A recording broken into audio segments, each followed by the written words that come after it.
Hey everyone, John Davidson here with another episode of the DLC Drop podcast. Today, my guest is Simon Bennett, co-owner and CEO of AoE Creative. He's got an incredible career journey where gaming, back when he was in the UK, saved his life when he was deeply in depression and catapulted his career into esports. Made it over to the US. He's worked with some of the top brands, Optic Gaming, Houston Outlaws. Now he owns his own creative agency. He's going to share a lot about company culture and how to build a business. Let's talk to Simon. Drop in the untold stories of industry leaders, influencers, and insights on future innovation. I'm John Davidson, and this is the DLC Drop podcast. All right, Simon Bennett, thank you for joining the DLC Drop podcast today. It's my pleasure to have you, co-owner and CEO of AoE Creative agency founded in esports and gaming. I think your work is well known across the industry. The companies, maybe. Maybe the companies, yeah. That's the right way to do it. When you're doing a good job, people don't know who you are. They just know who the companies are, right? It's like, oh, Simon, your team did that. That's sick. Or when we pitch a client and they're like, wait, you do Call of Duty League stuff? And we're like, yeah. And they're like, oh, I didn't know that. Yeah. I mean, you told me something the other day about, managing the social channels. And I was like, okay. Yeah. Didn't know that was your team. Didn't know you were hitting send on that account. Yeah. We were very lucky to, a bit luck and a bit of skill to land that one. But yeah, we manage Overwatch League and Call of Duty social account, Call of Duty League's social accounts on the esports side. Right. Yeah, that's good. Cool. And I want to get into how you landed those and some background on that. But as much as you're able to share, of course. But before we get there, why don't you tell me how you got started? What was your path to where you're at now, if you can summarize that for the audience? I have a very long story, but I'm going to try and keep it as short as possible. So I originally in the UK, obviously not an American, in the UK, I trained. I thought that was a Southern accent. Are you? That's my that dad joke you tell every time with a client when they say, "Where are you based?" And I go, "Texas, can't you tell?" Yeah, y'all. Like, every time gets a laugh. It's like, I'm pretty sure my co-founder hates me so much for that joke. I started 18 years ago now in the industry. Actually was a teacher initially, like trained as a teacher, a biology teacher. And sort of without going into too much detail, kind of fell out of the whole system in the UK. Like teachers, like they are here actually, like treated like crap. They are paid like crap. Like it's not a great place, even though they are entrusted with the like futures of your children. They're still treated pretty badly, paid badly. And yeah, it's a really difficult. I have so much respect for teachers because of trying to do it. Yeah. I kind of dropped out of the whole thing and like fell into pretty big depression and, was living at home, and pretty much the only thing that kind of kept me out of any kind of dangerous space was World of Warcraft guild that I led. Wow.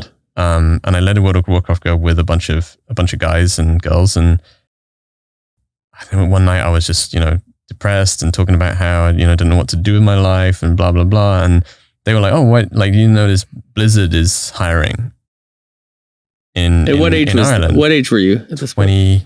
24. Okay. I think. And I'm like, sure. Why not? Like, sent in a CV. Can't get any worse than this. Let's give it a go. Yeah, pretty much. Like living on $50 a month, like unemployment and stuff. Wow. So I sent my CV in. What I didn't know was that the leaders of my WoW guild were all Blizzard employees. And because I led one of the largest guilds in Europe. Yeah. And so they fast-tracked my CV through internally. Oh, incredible. And when I turned up for my interview on the first day, there's this like big Swedish dude, this skinny girl, and they just reeled off their in-game names, and I like broke down because I didn't, until that point, I had no idea that they worked for that. That's incredible. So I actually got a job as like a customer service rep at Blizzard just before Wrath of the Lich King came out. Okay. And I stayed in the basic role for like maybe 3 months. Like they hired like 2,000 people at that time. Oh, wow. It was like a massive hiring spree. And I noticed when you just, like you were saying just before we were talking, you find that thing that you're good at. Yeah. And I was like, I'm really good at this. Like I get gaming. I'm good at dealing with people. I'm good at speaking to people. I'm good at like leading because I learned all of my leadership through playing World of Warcraft. Right. You know, like I led like 200 people, you know, team. And I transitioned really quickly because at that time that was just as the GSL had started in Korea. And I was like, I'm a mega StarCraft fan, like huge StarCraft fan. Yeah. And I was like trying to get everybody like, oh, just World of Warcraft's cool, but like you gotta like watch Tasteless and Artosis, watch Day 9 dailies. And they kind of picked up that I wouldn't shut up about it, and they just put me into an esports role kind of before it was an esports role. Sure. And I was teaching people about the lore of StarCraft and why, like how casting should be done properly, how you hire for casting, how you do content for esports specifically.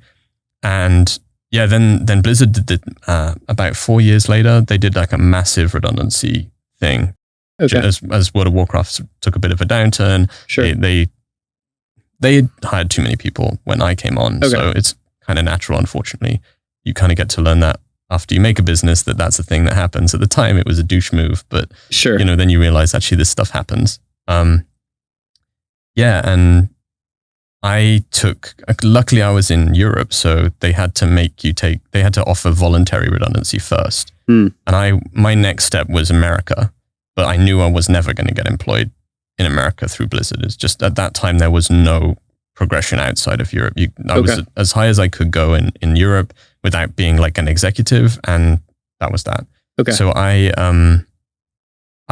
left, and I was just going to go traveling, but my boss at the time just took a job as like I think he was the general manager of wargaming.net in Paris, and he was like, come do esports at Wargaming. Cool. And I was like, screw it. Yeah, sure. I'm coming. Like left, went to Paris, third country now.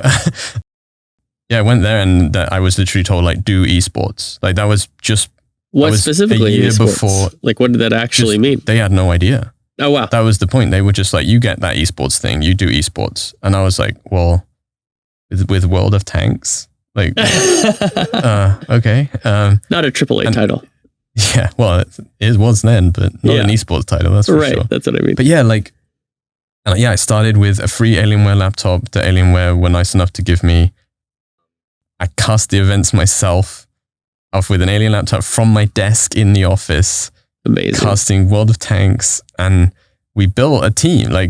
So we built up a team, ended up with I think it was like a 5 or 6 person team. We did the first ever IEM Katowice. We actually had 30,000 people watching us iCast. Wow. Which is from your how desk. bad it was. No, iCast from IEM Katowice. But it was so bad. I will claim, however, that I have my one claim to fame is, Mitch Uber, the caster. So I was the one who made ESL move him from Australia to Germany to cast World of Tanks. Really? Because I was like, this guy's a god. Like, this guy's going to be one of the best casters of all time, and I just want to flex. Like, I fought with Nate Nanzer about this already because he claims it too. But okay, all right. 11-8.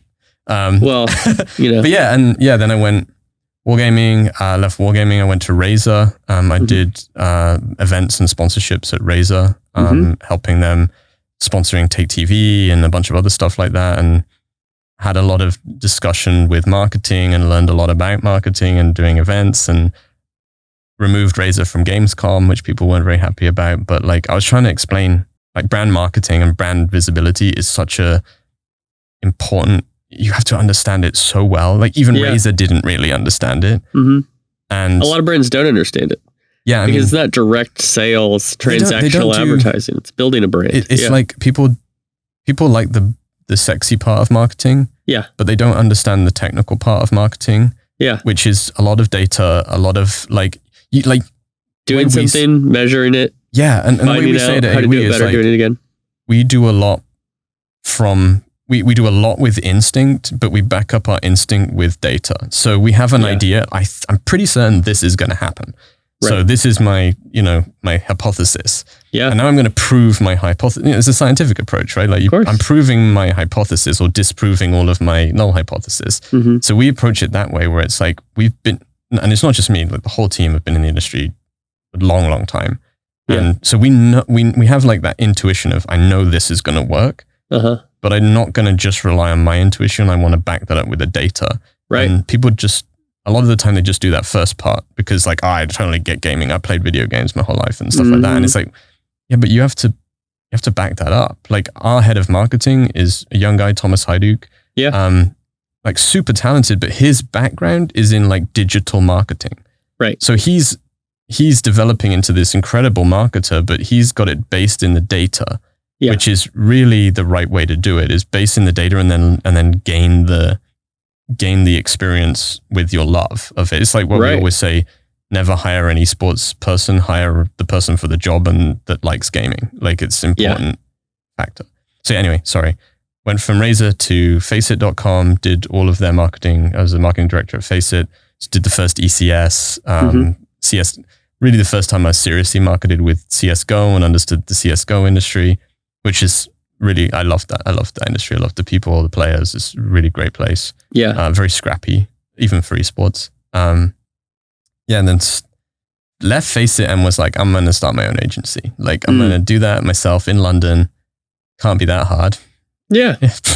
I lasted 3 months. But I did my own one and only client was the London government, which was pretty cool. Hey, that's a good one. So I helped them with some policy work on developing esports in London. Yeah.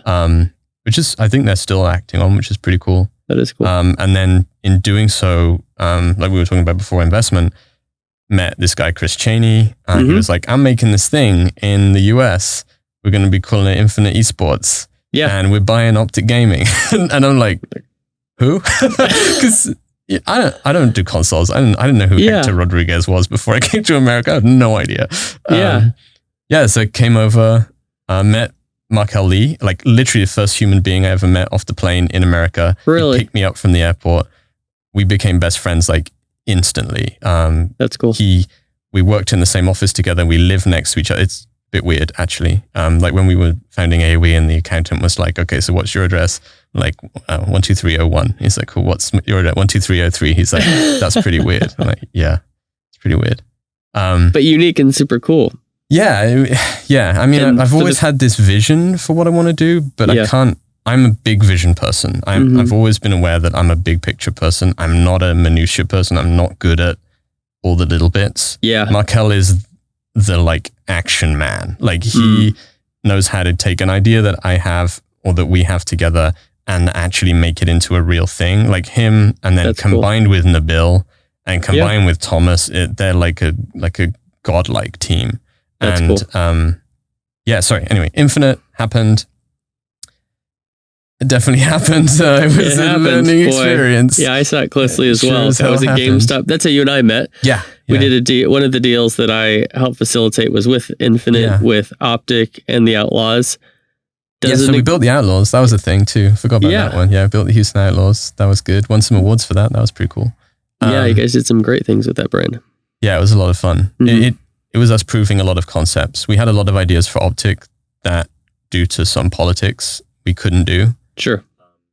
So we just, focused all of those ideas onto the Outlaws, and it turns out they all work, or at least the majority work, which is good. I remember having a conversation with Hector when he was like, why didn't you do this with Optic? We were like, we tried, but there's too much fighting going on. So we just focused on a brand that there was no fighting going on. And well, you guys got a lot of big crowds to show up for the Outlaws. I remember that. Yeah, we did a 600-person watch party for the first game. We were like, what the hell is this? Like, that was cool.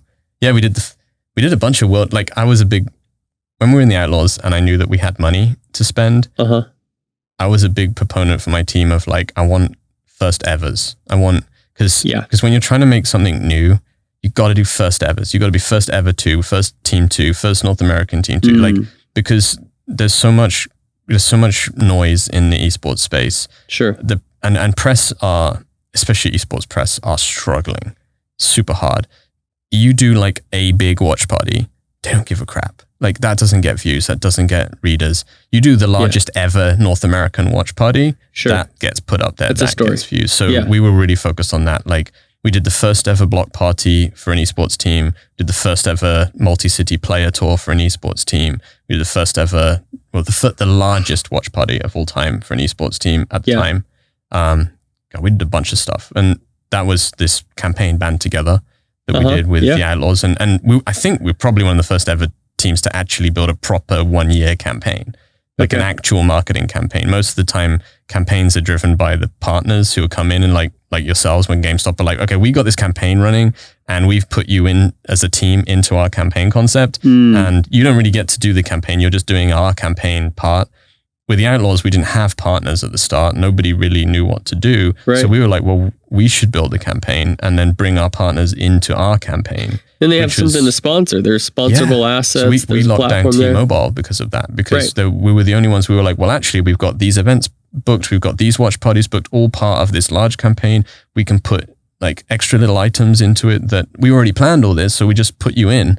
And they're like, well, yeah, that sounds great. And, their gap is non-endemic brands typically is not knowing how to integrate into the space. Biggest issue we have. Either they don't know how to even start, or they just know traditional sports tactics. And it's like, well, if you're not adding meaningful value to the experience of the community, you're going to get blacklisted. You can't just show up and, have your blimp fly around the arena or something like that. Well, like you are fully aware, you can't, because GameStop, one of the only people that actually did it properly a lot of the time was, you can't just speak sports language to esports fans. It's not the same people. Like they don't receive.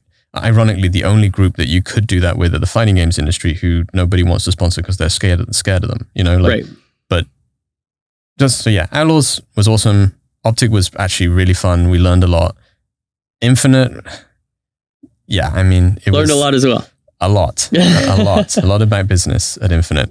But met some really awesome people. Launched AoE from Infinite pretty much directly. Yep. We started, it was just myself, Markel, Nabil. Thomas came across like a month later, that was the core founding team. We planned to have Infinite up and running for a few months when we built out the website. We weren't going to get clients. We were running off my severance money from Infinite. Oh, wow. Was the investment into AoE initially. Yeah. Working out of my apartment second room. I think we met over there one time. I came over, we hung out. And you're like, what the this? I was like, okay, these guys are, they're really doing it. Yeah. They're scrappy would be the word. Oh, that would be a polite way of saying it. Yeah. Then the next 6 months was like the weirdest, and I learned the most, right? Because not only did I have to start a business in America. Yeah.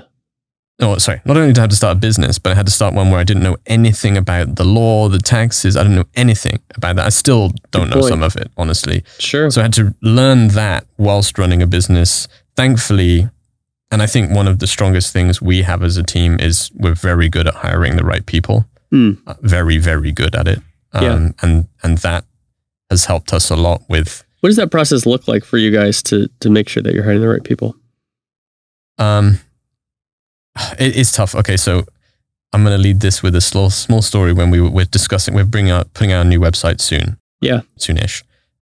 We were talking about careers page and how kind of ridiculous careers pages are in general. And we, for a small amount of time, considered just putting the words, "Don't worry, we'll find you," in the careers page, because we are watching people in the space.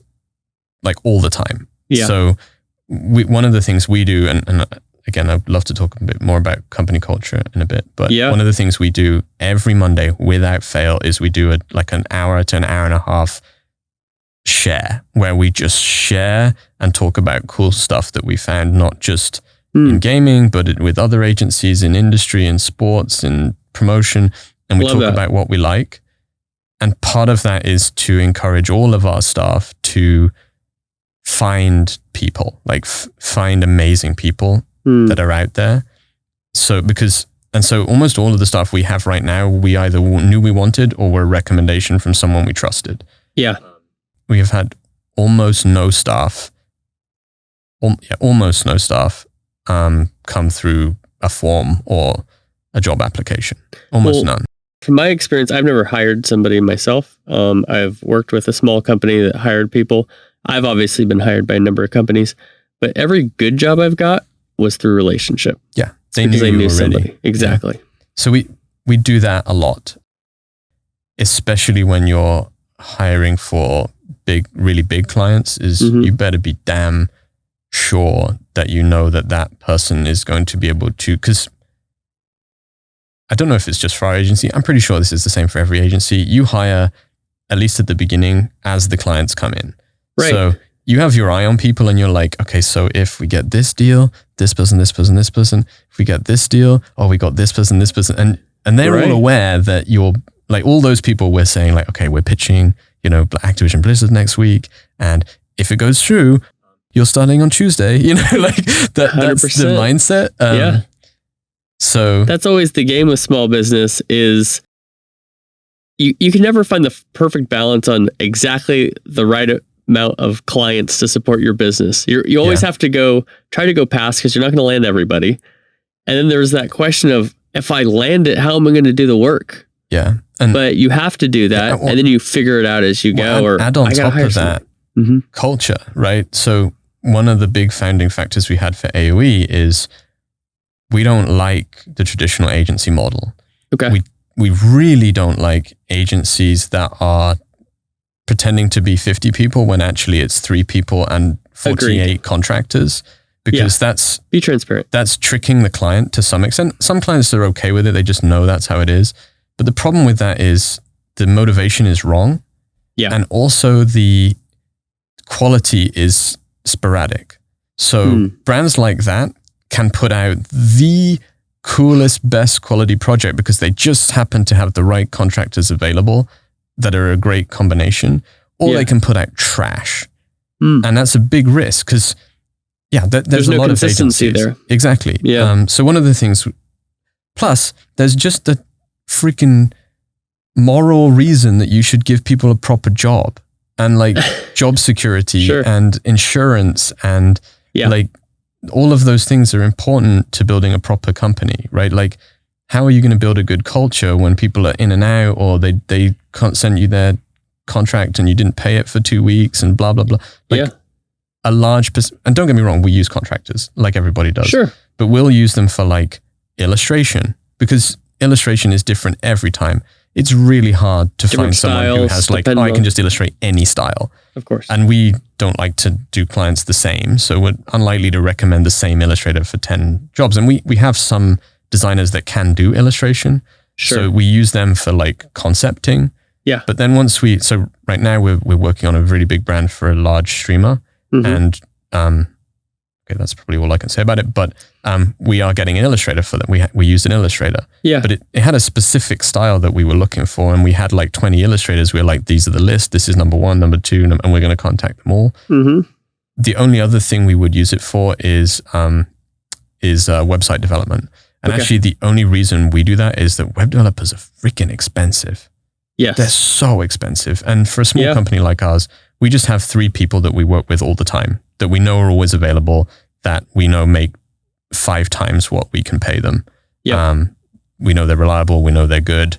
That's how we do it. Eventually, we will have them in-house because again, when we get big enough clients, we're going to be like, all right, we can afford you now. You're coming on board. Right. And because we want to be able to do all of that in-house. Well, and creatively, it can be tough to hold on to people at times too because of the portfolio. I think I've worked at very small design studios, and then I worked at a content studio inside a major agency, and it's super hard at a bigger agency to hold on to people because it's like Bacardi's our client. Get that burnout. My entire portfolio is just this, but also I'm a slave. You know, when you're a freelancer or you hop around from one agency to another, it's like, hey, I've worked for Nike for a while. Okay, I got enough shoes in my portfolio, right? Yeah. I don't want to be just Nike. Nobody sees what else I can do. Jump here, jump here, jump here. So that's an interesting dynamic. I do think that I can't remember who told me this, but one of my managers at one point told me this, like you can't be afraid of losing people. Like you have to be there to back them up. If people are leaving, it's for one or two things. One, they've outgrown you and you should be freaking proud because you built them to that point, and you should be super, at the end of the day, they're going to go somewhere and they're going to wax lyrical about your company to their new employer. I've heard a lot of feedback on that. It's like your goal should be to build this person up to set them up for their next step. If they stay or you can promote them, great. Yeah. If you can't, so what? Like they move somewhere, great. You should be proud that you helped them get to that point. Sometimes they'll become your customer, your client. Oftentimes, actually. Yeah. Oftentimes. And it's easy for us right now because we're not that big. And actually, we're actually only planning to get to about 50 employees. We're actually trying to we'd rather do cooler and better projects with our existing clients and stay at around 20 or so clients than have 200 clients, but to be faceless.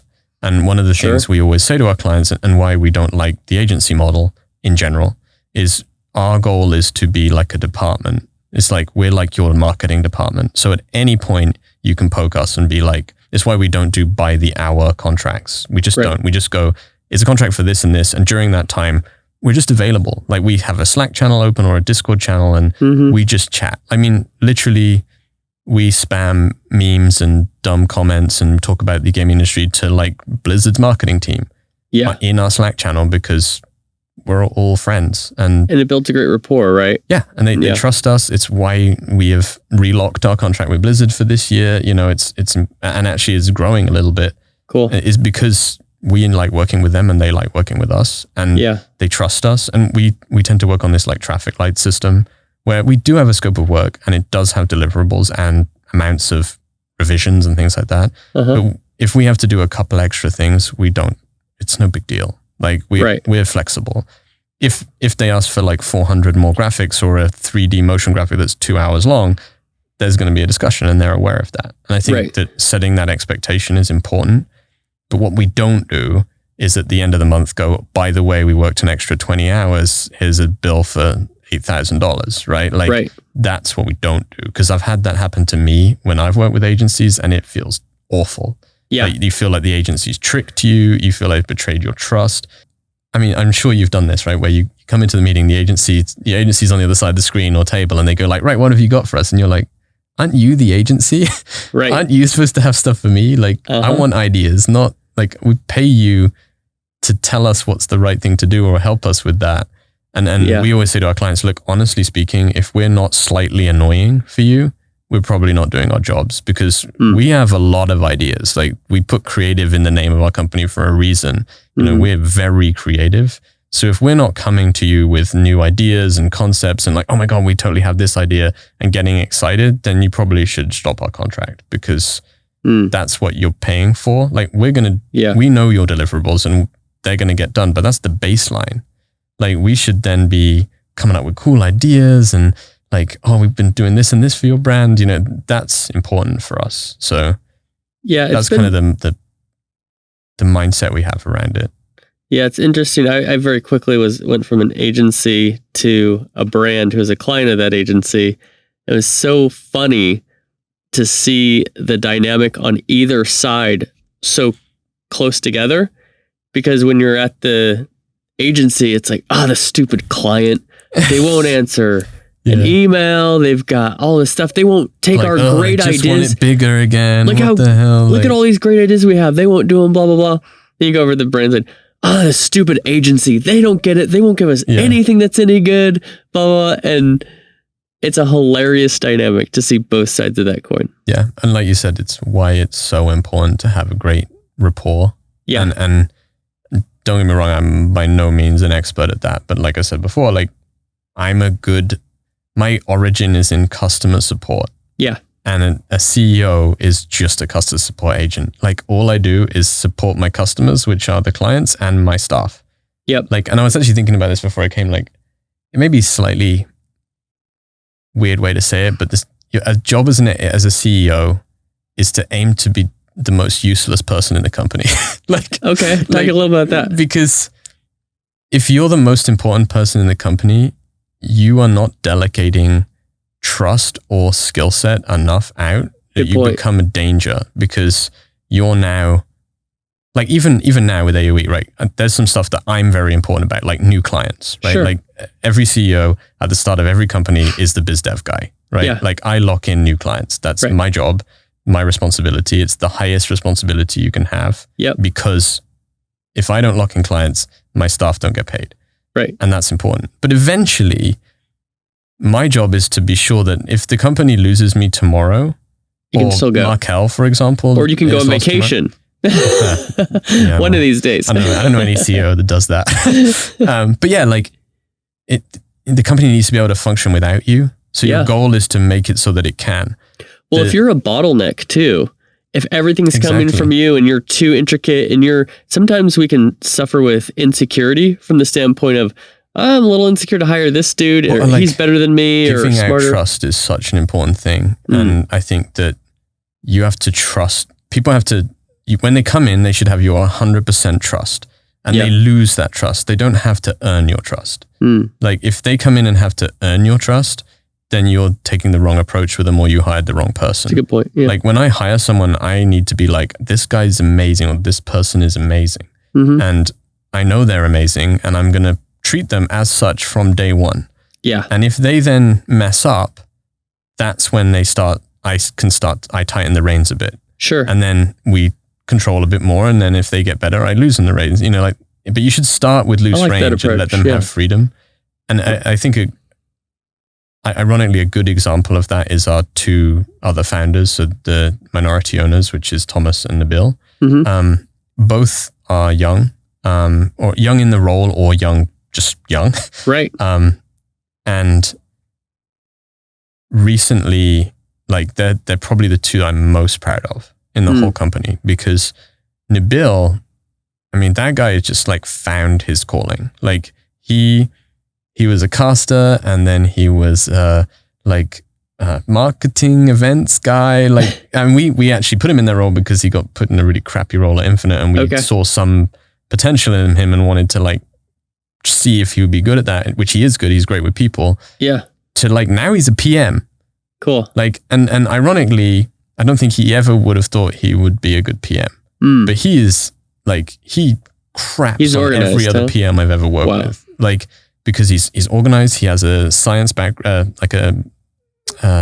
science background. So he's good at like building tools that allow him to work faster. He gets Jira and programs like that at like the programming level, not just the user level. But he's also, because he's good with people, and again, maybe I can't stress this enough, a project manager, a good one, is one of the most valuable things you can have in a company. 100%. Period. Absolutely. Because you don't just have to have a technical ability to be the most ridiculously organized human being on the planet.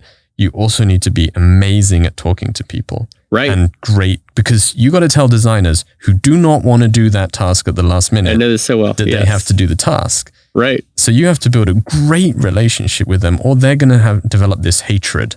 Because as a PM, you're the glue between the biz dev team, who are overselling your product because they kind of have to, and the design team, who feel like the biz dev team don't get them at all. Right. And the bigger your company gets, the bigger that divide gets as well. Like right now, that's not a big deal, mainly because they can't be angry at me because I'm the owner, but eventually not. Yeah. And it's why PMs will often do new business outreach as well for a small company, because they understand what the capabilities of the design or development team have. Yeah. So when they're pitching it, they're not overselling. And because overselling and then under delivering is a really bad idea as well. Yeah. Some of the worst biz dev people or new salespeople, they go out and they get this business, but then the agency or their support staff hates them because they're like, you told them we could do all this? We can't do that. There's some stuff at Optic that I was just like, when they were like, yeah, we got to do, we promised them like 40 videos a year. And we're like, do you know how many videos, like how much are they paying for this? Oh, it's like $200,000. Like, are you crazy? Yeah. Like 40 videos at that amount? Like that's just ridiculous. Like no one can do that. That video, we now have to like hire 4 video editors just to do this.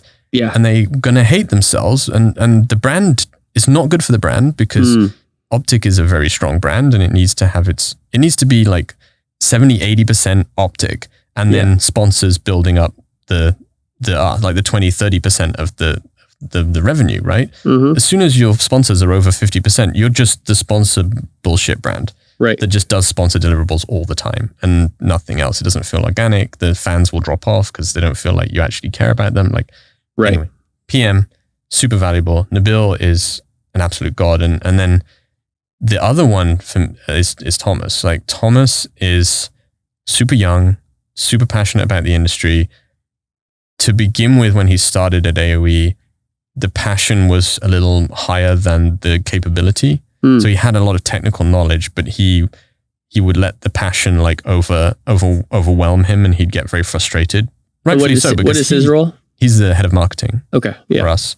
And the passion would like overflow, and he would lose the sight of the client, like what the client wanted.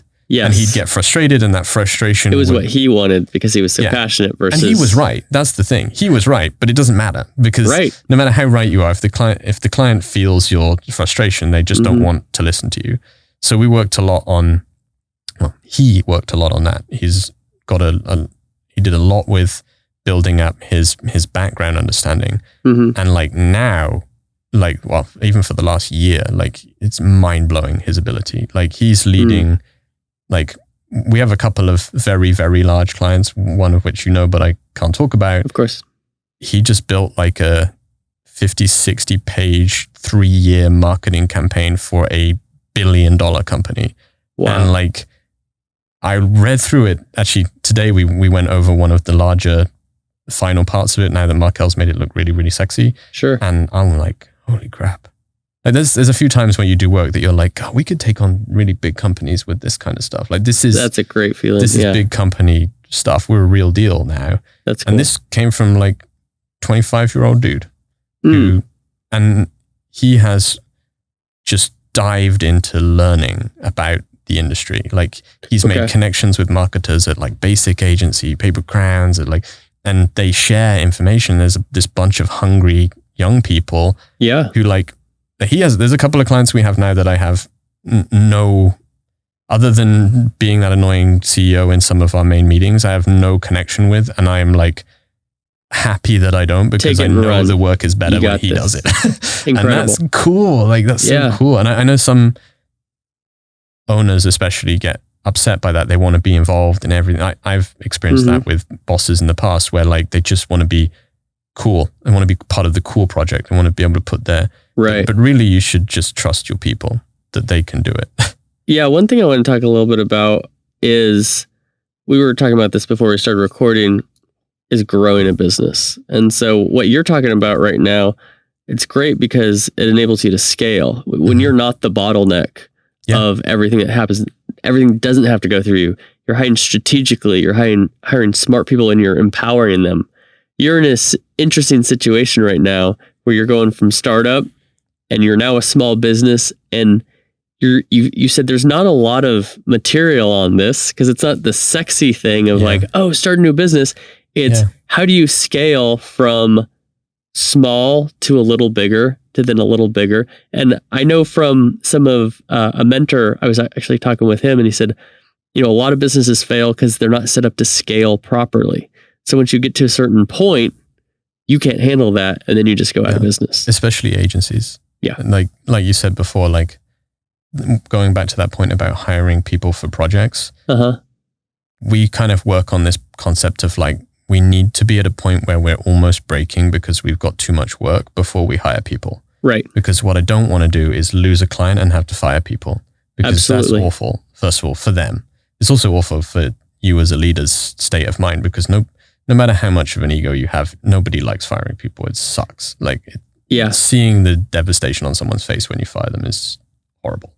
And it's so like expensive to hire somebody. Yeah, but that too. And then you fire someone. What happens? You land this other project. Oh, now you got to hire somebody else. Also sending a pissed off person into another company who's going to be like, yeah, screw those guys. They're assholes. Like, so that scale is really important. But also, like you said, like you don't see a lot of TED Talks about like how to scale an average business, right? Like it's always like Mark Zuckerberg. I'm gonna click on that one. Yeah, right. Like it's always like Mark Zuckerberg on stage. Like the CEO of Zynga is on stage to talk about. It's like that's like saying how to be a YouTuber. Like I don't know, like Preston Place is on stage to talk about being. It's like he's a 1%er, like a 0.1%er, right? Like dude can tell you some great stuff about being a YouTuber.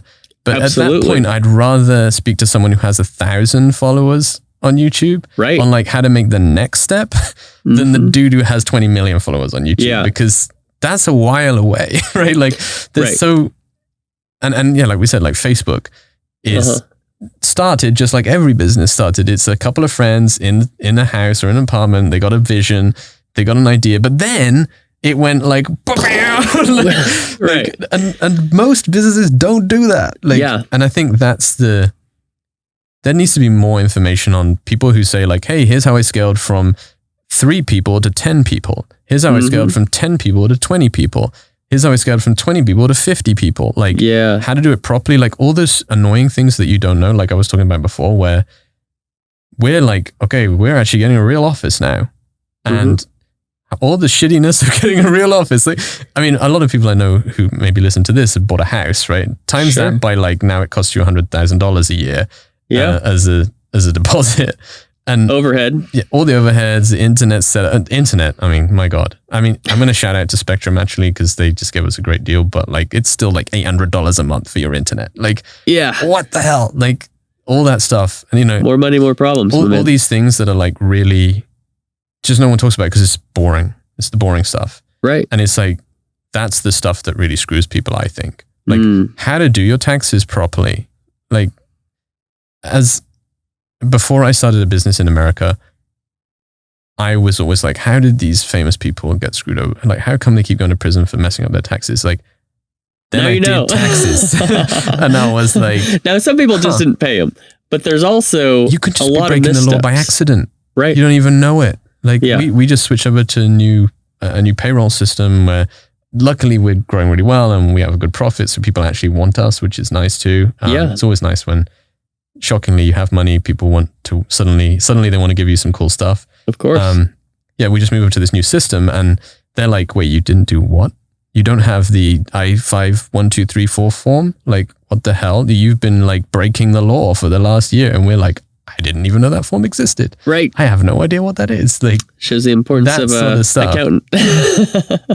Yeah, but that sort of stuff it seems boring, but it's really the stuff that you need to learn if you being a startup, right? There's all this stuff about like how to secure capital, blah, blah, blah. There's lots of information about that. Yeah. And it's really good. It's really good information.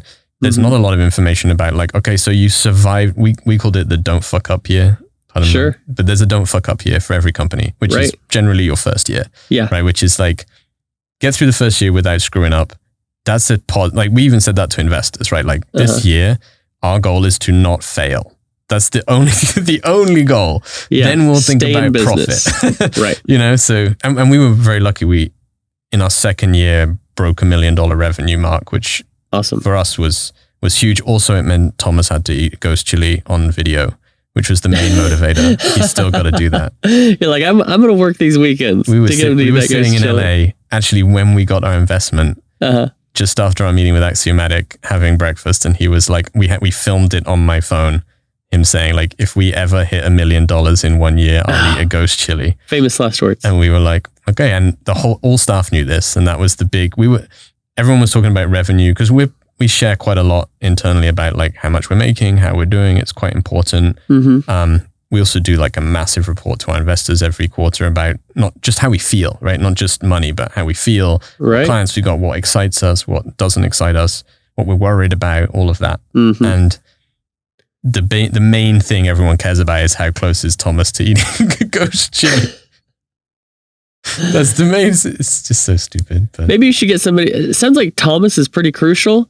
Maybe you should get somebody else. Maybe Nabil can eat a ghost chili next time. I mean, no, but he can handle it. Well, he's Pakistani. Doesn't make it fun. He eats ghost chilies every day without caring.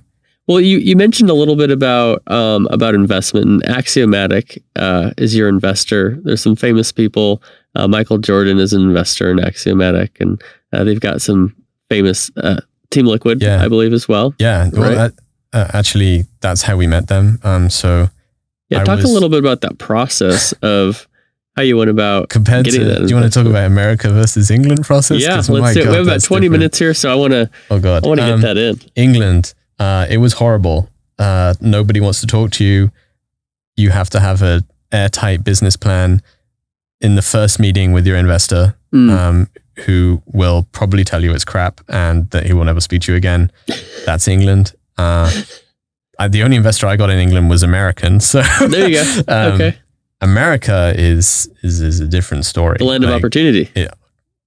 Without a doubt. I'm a living example of that, I guess. Sure. To be fair, I'm a white English immigrant. There's hardly an immigrant really to America, but we locked in $500,000 investment in 6 months. Wow. And we were talking about investors in America are much more risk unworried. Yeah. They're much more about gambling. They're much more about investing in people, like human beings. Unfortunately, that does make some big mistakes, but it can make some great successes as well. Our process was a bit weird. So I actually originally spoke to Dan Fidden at Cloud9 because I knew him through a project we were working on at AoE. Yeah. Eunice, who was the old marketing director, is a really good friend of ours. Cool. So we were working on a brand for them, and I met him at BlizzCon, 2018? No, 2019. Had like a half-hour meeting with him, talked to him. Dan really only invests in game companies, right? But he gave some really great feedback. I really like Dan. He's an awesome guy. Yeah. But about an hour later, I had a chance, like half-hour booked with Victor Guzens from Liquid, through a friend of ours, through Chris. And had like half-hour booked with Victor. I talked with Victor for like 6.5 hours. Wow. And at the end of it, he was like, I want to invest in you guys. And I also want to introduce you to Axio. So he became like our lead. Okay. And also probably one of the smartest business human beings in esports. Like the guy's ludicrous. Like he's probably one of our most trusted advisors in general. Cool. He introduced us to Leo from Axio. Leo is a very clever marketer. Like he has a marketing background. Like disgustingly detailed about what he does, but also a massive StarCraft fan. So I vibed with Leo about StarCraft for a few hours. We then talked about the business. He was like, yeah, I mean, Axio doesn't really invest that small an amount of money. Right. But we kind of pitched the idea to him of like, well, you bring on big brands all the time. Wouldn't it be helpful to have an agency that does, you can run brand understanding past them? Just be like, what do you think about this brand? What do they need done? Yeah. Like, so it's, we're like a regulator, right? So when the new brand comes in, he'll fire it to us like, what's their logo like? What do you think? What's their like brand strategy like? How do you, that's smart, from a marketing perspective? So we'll do that. And then, when like they bring them on, we can do the stuff for them that they said they needed as well. So we've got this like, and the money stays within their system, right? So they're putting investment in, who's paying AoE, who's like some of that investment money is coming back through profit. So that was kind of what we sold it on initially. And then we met with Bruce.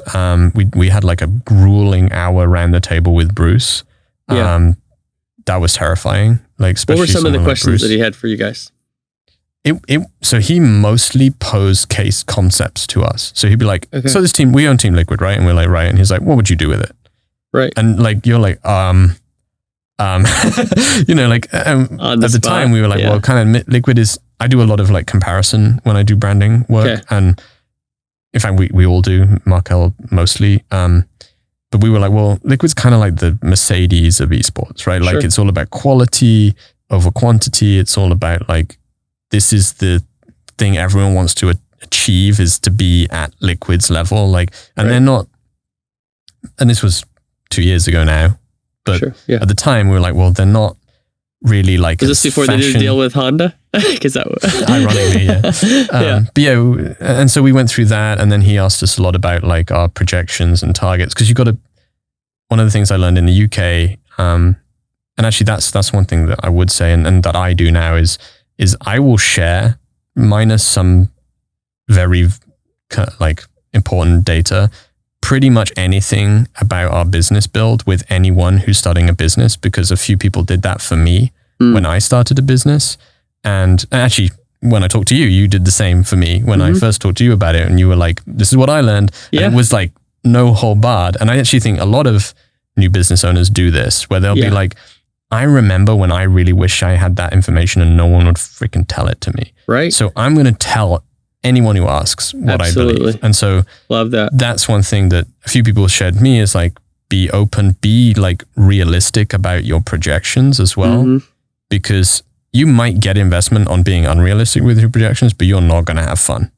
Like, because your investors are going to be like stress. Yeah. So we did actually, it took it to a different point. We did a this is what we're expecting. This is a conservative estimate, and this is a like best case scenario estimate. So we showed our investors what could be, but we also said, we don't think that's actually a thing. But if like if somehow, the stars align, sometimes then this is those things possible. happen. Yeah. And then a big thing was showing them examples of, because investors are still interested in your exit, right? Like I'm not interested in exit when I'm building a company. No CEO is. No. But investors are interested in like, okay, what if you want to exit, how would it be? Even if you don't want to and you have other options, how would it be? Yeah. And so we had to be like, okay, well, we had to do a bunch of research on other agencies that had followed a similar path. And luckily with creative agencies, there's a lot.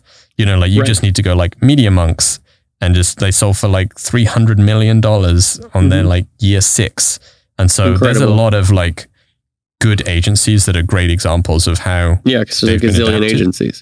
And there's a lot of great successes. So I think that was a big swaying factor. I think the concept of like being an asset to them in general, like we built, Bruce did a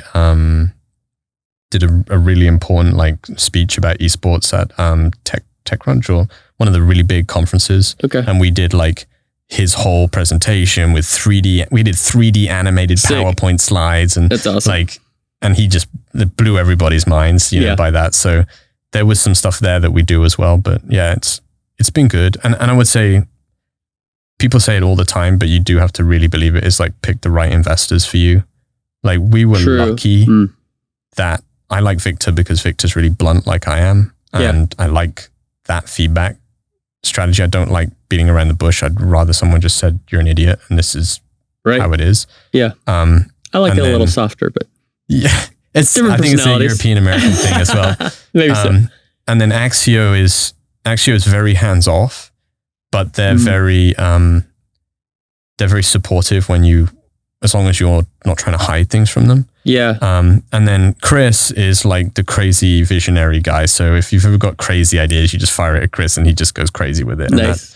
And that's a good mixture. And then the other good thing is we gave away very little of the company. So we have complete control, which is, very People very make that mistake. They'll give away too much a lot of times because they get little accelerator. Well, if they don't have anything. Like, someone says like $1 million to you and you're like, but then 2 years down the line, you hate your life because they've locked you in for 3 years and they're making decisions about your direction that you didn't want to take. So yeah, for us, that's a big part. Yeah, I think that's great.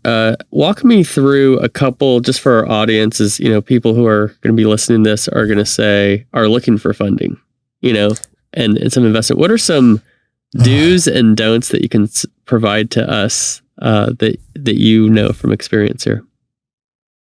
Okay.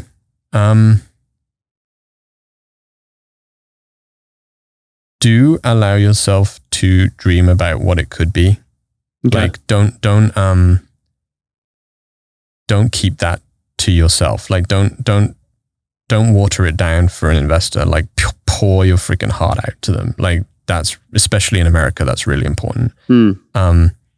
But do make sure that you are showing a realistic technical vision behind that. The other thing is like we were saying before, like if you've got a personality as part of your brand, like don't even worry about it. Like too much in America, investors will invest in like a famous person. Like that's a big issue actually here, is like you just have one famous face in the brand. Like we have one of our clients who, like I was saying, is like just scraping along, constantly trying to get just $1 million in a developer. And like they don't have a big name. They don't have someone big behind them. So investors are like, I don't know about the genre, or I don't know, like, and it's a great concept. They've got a working freaking model of the game already. Oh, wow. Like that's really important, but they have no big name. Like they have relevant people in the industry. They've been working in the industry for a long time, but they don't have that hook. Yeah.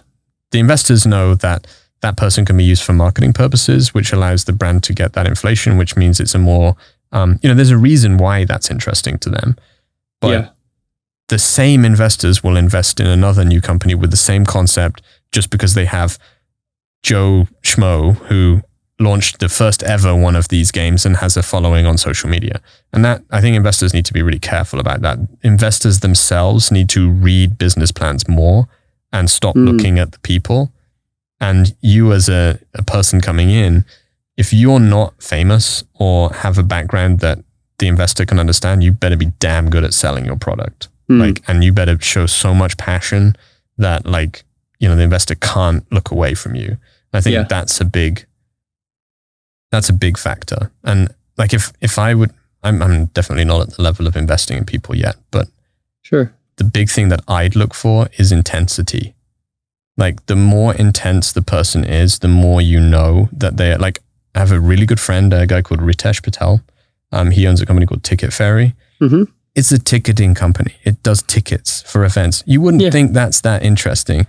He talks to you about tickets. You get excited about some tickets. You cannot stop focusing on him for the entire time he talks about it because he's so intense. And he'll look and he'll follow your eyes. He's so he's so passionate about it. Yeah. And to the point of where they're making millions and millions of dollars. They have Richard Branson as an investor, for God's sake. Well, there's a name for you. And the Twitch owners, they're crazy. But yeah, he's still programming for the platform whilst Ubering between meetings. Is that right? That's how ridiculous these guys, and his brother, who's the co-founder, just the same, but just on the business side, on their side, the technical side. He would have been, I know why he has the investors he has, because it's a no-brainer. You meet that guy for 10 minutes and you just cannot stop thinking about what he's doing, what he's talking about. And it's a ticketing platform. It shouldn't be exciting, but it is. I know there's some investors who they say, I'm investing in the entrepreneur because I look at you, I hear the way you talk, I see your work ethic, what you're willing to do to accomplish your goals. No matter what you're doing, you're going to be successful, and I want to be a part of that. Yeah, I agree. I think that's a big part, but it doesn't mean that just because you're not super intense or a great salesman that you can't have a good business. Sure. The problem is you have to, a lot of those people are going to be, you'll need to be showing your investors working concept that's proven your thought, because you're not able to sell them on the vision. Right. And selling them on the vision, because in America, people are investing in vision all the time. Yeah. They're aware that $500,000 here or there is no big deal. If you hit the right vision, that $500,000 can become $1 billion. That, it's totally doable in the States, maybe more than anywhere in the world, which is why it's so amazing to be here.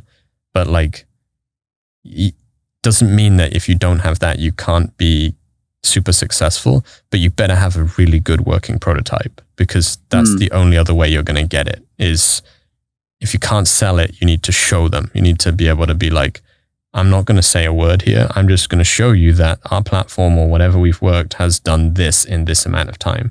And then they're suddenly very interested. But and ultimately, I'd say it comes down to the business plan as well, because you can have the most dynamic personality in the world. You got a bad business plan, or you haven't thought it through enough. You may get an investment because somebody invested in you as the entrepreneur, but you're not going to be happy at the end of the day when they start asking for their money. Yeah. Right. So that's either way, you need to make sure that your business is really buttoned up and you're ready to deliver, and you've thought through all of these different aspects. Yeah. And I think that's another important point to make is, one thing I always tell friends who are starting businesses, they're not going to look at your business plan until the fourth meeting you have with them, because they don't care.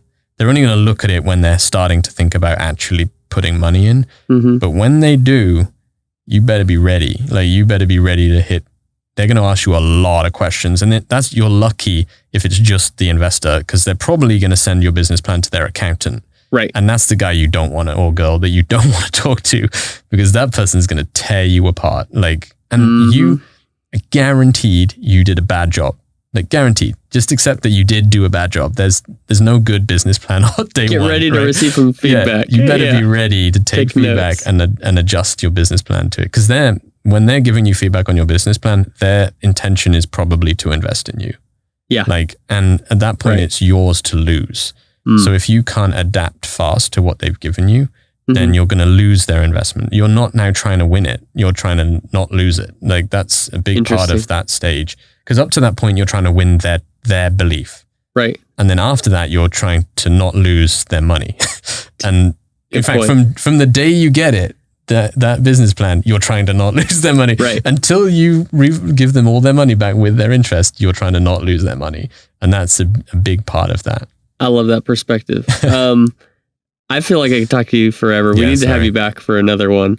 Or Markel. I know you guys have some big announcements that you're not able to share yet, but you will be soon. So Story Mob's website is out as of last week, and that's pretty awesome actually. But that's all right. So before I let you go, what are some things that, whether you want to tease some things or how can people get a hold of you in a way that's beneficial for AoE? So to find us, for me, best thing to do is LinkedIn. Okay. Honestly, or you just go to aoecreative.com and just go through our contact. But honestly, for me, LinkedIn's my social media platform, same as is yours. Same. Yeah. I think. Yeah. I'm on there a lot. I specifically like adding as long as you're not I help businesses grow their blah blah blah bullshit. That's every message I get. Gets, yeah. Lead gen. Oh God, I just want to hurt myself. Yeah, LinkedIn, especially I love advising, because of my background in teaching, I love helping young people I will literally just add and answer questions from students because awesome. I want to help. But from a business contact perspective, LinkedIn's great. AoECreative.com if you're a bit bigger and you want to go through the official channels, or Markel on LinkedIn, Markel Lee, who's my co-founder. Markel's much more active on Twitter and Facebook and stuff, so you can find him there. Thomas Heiduke on LinkedIn, which nobody can spell, but you'll find him through us. Sound it out. Yeah. He's much bigger on Twitter. He's a superstar Vine star, so you know. Oh, nice. Do you know the Vine of the guy who goes into his closet? He's out with TSM jersey and he goes into his closet and he comes out with a C9 jersey. I don't know if it's a really old meme. I haven't seen it, but I'll look it up. Thomas. That's Thomas? When he was 16 or something. It's incredible. Ridiculous. Mega Vine star. Wow. Yeah, so LinkedIn for either of us, aoecreative.com to contact us. Teasers. We are working on some really cool projects that involve some very awesome, wholesome brands and some slightly less wholesome brands. Incredible. And some video games. Yeah. Oh, yeah. Probably. We're working on a video game. Actually, I'm going to do a plug. Probably by the time this comes out, it's already running. There's a Kickstarter for a game called Immortal Gates of Pyre. Okay. By a game developer called Sunspear Games. It's a strategy game. So it's they're calling it a MOBA RTS hybrid, but it's more it's kind of like an RTS with MOBA-like things to it. Okay. Really cool. We did all the UI design for it. I linked some of their stuff. You can check out their stuff on YouTube and stuff, but we're doing a Kickstarter not to make money, but to build community. We're doing a community building Kickstarter, which is really cool. It's one of the more modern ways to use Kickstarter, which I really like. Yeah. So the goal of it is to use Kickstarter to help us understand what the community want the most out of the game so that we can guide the development pathway of the game to provide what they wanted the most. So instead of, plus they get cool shit. Well, most importantly. Obviously. But it also allows us to understand hey, do you want community meetups more? Do you want in-game these items or this? Do you want a battle pass? Do you want that sort of stuff? It's really great for that. And you can, as the community, get involved in helping them at the early stage of the game. We got some really awesome people involved in that. We have a whole advisory board and all this stuff going on that's really cool. So yeah, Sunspear Games. And then the Story Mob, we love those guys. They're we said that we're walking the same paths as each other, ourselves in Story Mob, but them in communications, us in brand and marketing. Love it. Just finished their website, which is just storymob.com, which is a website so much fun to make. Other than that, we got some huge stuff in 3 to 4 months time. That awesome. I probably shouldn't say anything about. So. We'll have Markel on to come talk about it if that's all right. Thomas, actually. Thomas? Okay. Thomas would be the right one because he's a big driving force behind 2 of the really big projects we have coming. Perfect. I'm a huge marketing nerd, so I'd love to dig in with somebody like him. Dude, Thomas is within 5 years, he'll be writing books about marketing, guaranteed. Awesome. Like he is like a sponge for marketing, like knowledge. It's crazy. That's awesome. Well, like I said, I could talk to you forever. I appreciate you coming by, having you in the studio. Yeah, same. We're both talkers. So I look forward to, getting together again in person. Yeah. But thank you for joining the DLC Drop podcast. To the office party. Yeah. Invite me to the office party. I'll be there. But for now, I think our audience is going to get a lot out of this with company culture, with investment, and just following everything you guys are doing. So thank you again. Thank you. Thank you for listening to the DLC Drop podcast. This podcast is part of the Esports Future podcast network and produced by Innovation Media Enterprises. Make sure you subscribe on your favorite podcast channel and leave us a review.